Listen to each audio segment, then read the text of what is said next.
Assalamualaikum warahmatullahi wabarakatuh. Alhamdulillahirrabbilalamin. Marilah kita membaca basmalah bersama-sama. Bismillahirrahmanirrahim.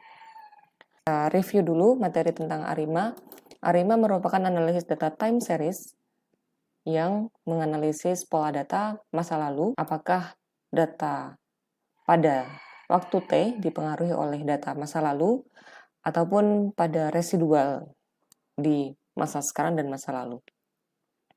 Adapun tahapan metodenya dapat dirumuskan menjadi sebagai berikut.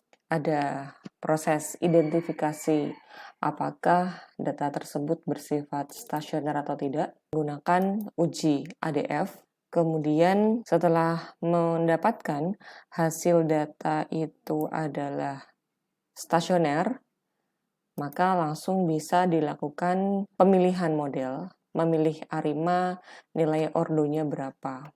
P, D, dan Q-nya ini berapa, ada beberapa model yang akan diestimasi. Jadi nanti ada namanya model tentatif. Kita menentukan ada beberapa model yang akan dilakukan estimasi di tahap estimasi ini. Yang sudah dilakukan adalah dengan data IHSG, kemudian ini adalah plot data ya. Awalnya datanya sebagai berikut plotnya, kemudian ini tidak cukup stasioner, maka didifferensing atau diintegrasi.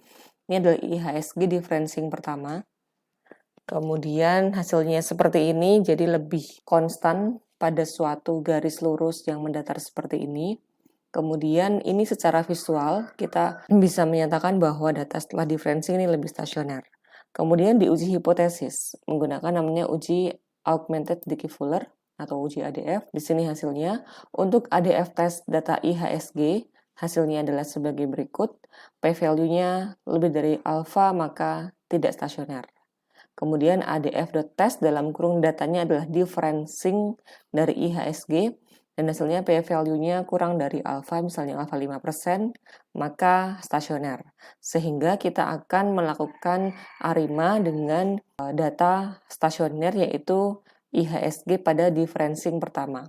Maka pada ordo ARIMA PDQ, nilai D-nya adalah sama dengan 1, differencing pertama. Kemudian penentuan model, kita ingin melihat berapakah nilai P dan Q-nya ini digunakan korelogram. Korelogram dari data yang sudah stasioner, yaitu data DIHSG ini adalah data differencing pertama IHSG. Korelogram ini memplotkan nilai auto correlation function atau ACF dari nilai IHSG diferensi pertama. Dan juga nilai partial ACF atau PACF dari diferensi IHSG. Baris horizontal ini disebut sebagai lag.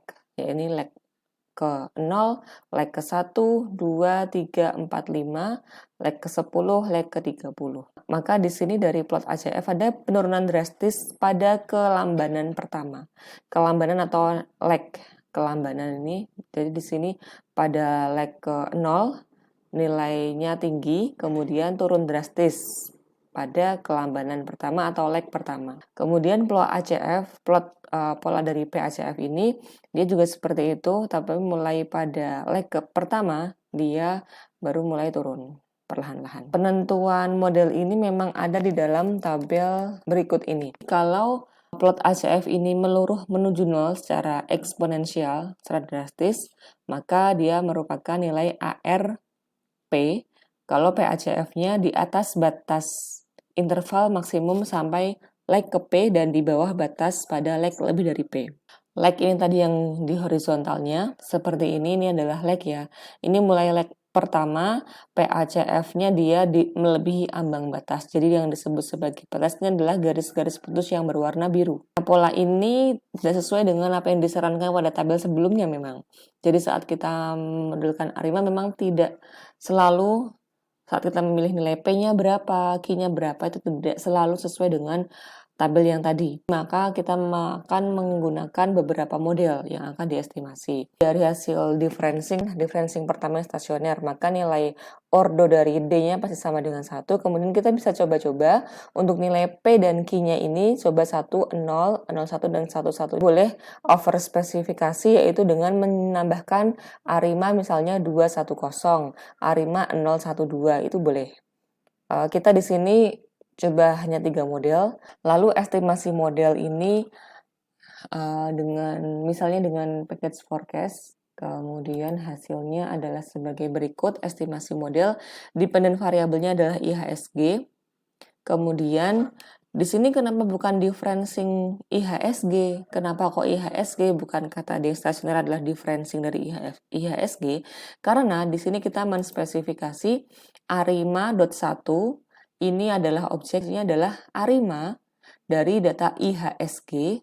Lalu di sini adalah ordonya C dalam kurung 110. Differencing 1 berarti kita melakukan arima data IHSG differencing pertama. Makanya di sini dependent variabelnya bukan DIHSG tapi IHSG. Karena kita di sini sudah menspesifikasi nilai D-nya sama dengan 1 di sini. Differencingnya diwakili dengan nilai ordo 1 di tengah-tengah sini. Kemudian di sini dihasilkan ini model yang pertama, IHSG Arima 110. Dari ketiga model ini yang signifikan adalah yang model pertama dan model kedua.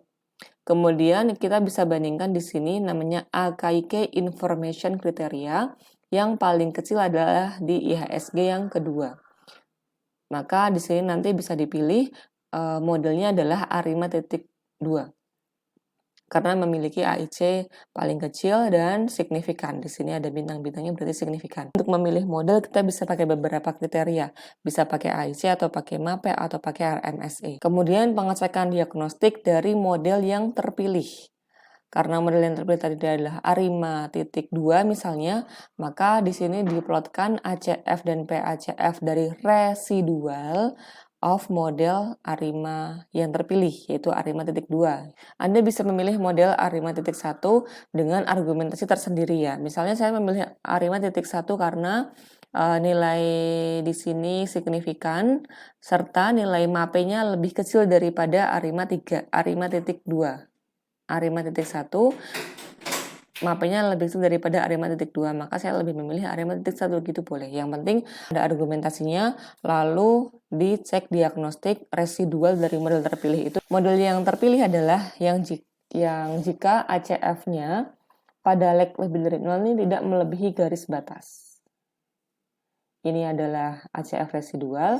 Leg yang ini leg 0, dia garisnya melebihi ambang batas garis-garis warna biru ini yang horizontal. Plot ACF dari residualnya ini pada leg lebih dari 0, berarti pada leg 1 dia tidak melebihi garis batas. Tidak ada garis yang ke atas atau ke bawah di sini. Nah, maka dia lolos.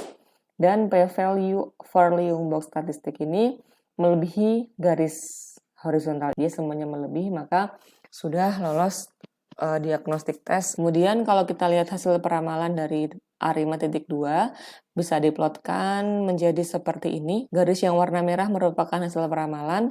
Ternyata hasil peramalan untuk Arima.2 ini sangat mendekati nilai sebenarnya. Kita bisa zoom, dia hampir berhimpit. Kemudian untuk penugasan adalah dengan data yang sama, kita bagi menjadi data testing dan data training.